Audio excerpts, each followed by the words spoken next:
dangers and attacks.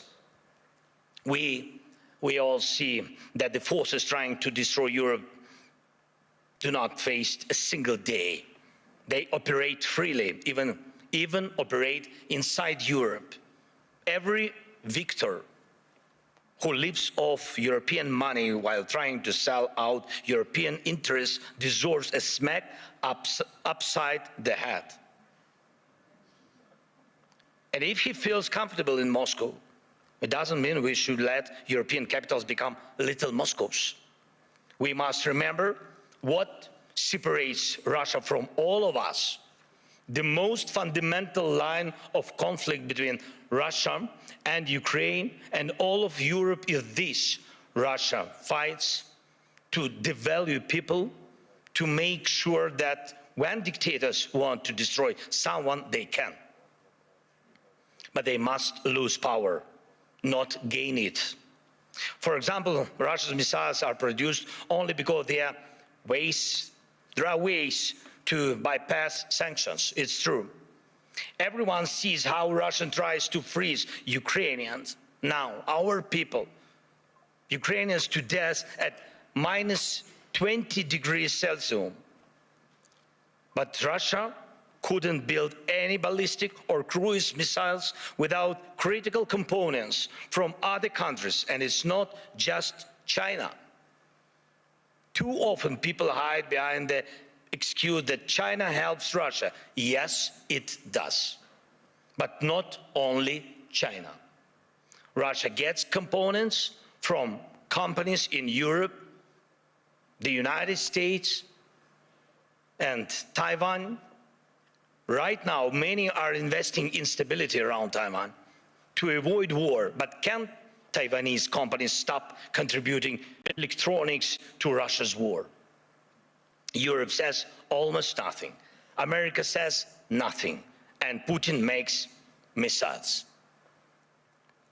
And I thank every country, of course, and every company that helps Ukraine repair its energy system. This is crucial.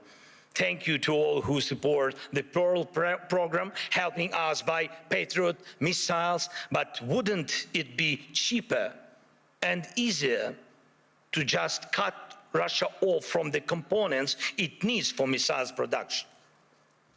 Or even destroy the factories making them? Last year, most of the time was spent talking about long-range weapons for Ukraine. And everybody said that the solution was within range. Now, no one is even talking about it. But Russian missiles and Shaheeds are still here. And we still have the coordinates of the factories where they are made. Today, they target Ukraine. Tomorrow, it could be any NATO country. And here in Europe, we are advised not to mention tomahawks. Not to mention tomahawks to the Americans, not to spoil the mood. And we are told not to bring up Taurus missiles. When the subject is Turkey, diplomats say don't offend Greece. When it's Greece, they say be careful with Turkey. In Europe, there are endless internal arguments and things left unsaid that stop Europe from uniting and speaking honestly enough to find real solutions.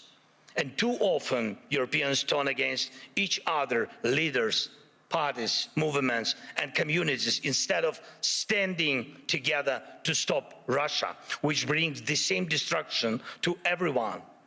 Instead of becoming a truly global power, Europe remains a beautiful but fragmented kaleidoscope of small and middle powers.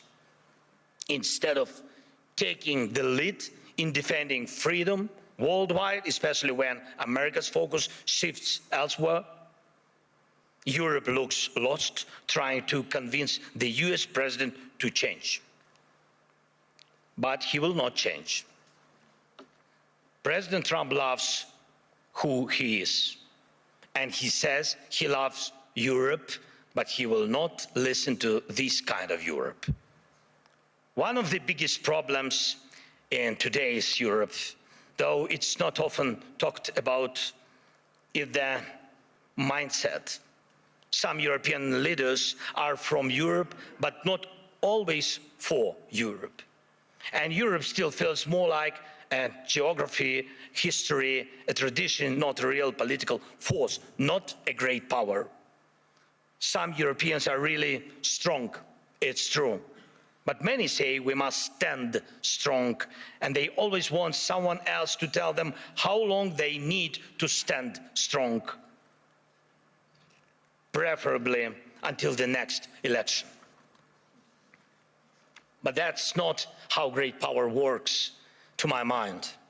Leaders say we must defend European interests, but they hope someone else will do it for them. And speaking of values, they often mean valueless.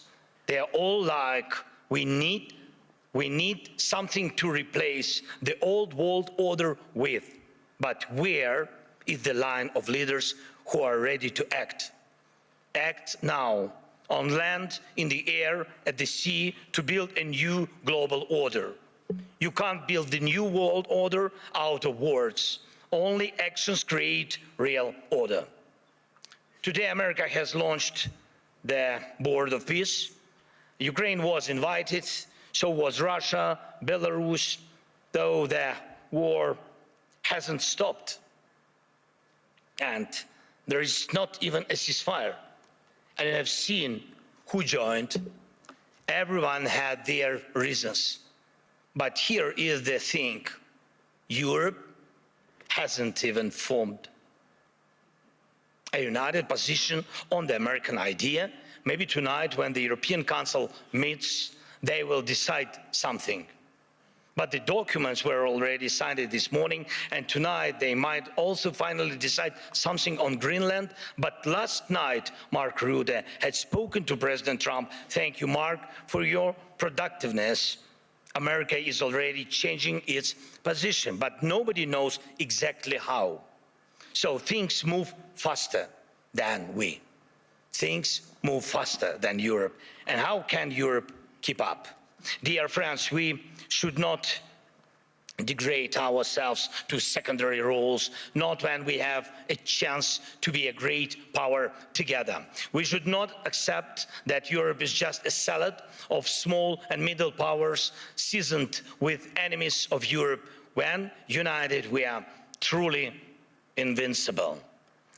And Europe can and must be a global force, not one that reacts late, but one that defines the future. That would help everyone from the Middle East to every other region in the world.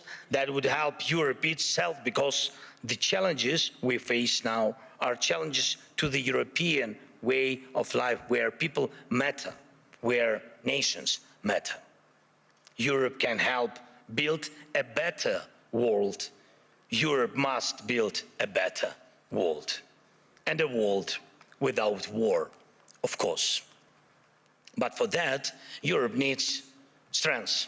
For that, we must act together and act in time. And most of all, we must have the courage to act. And we are actively working to reach solutions, real solutions.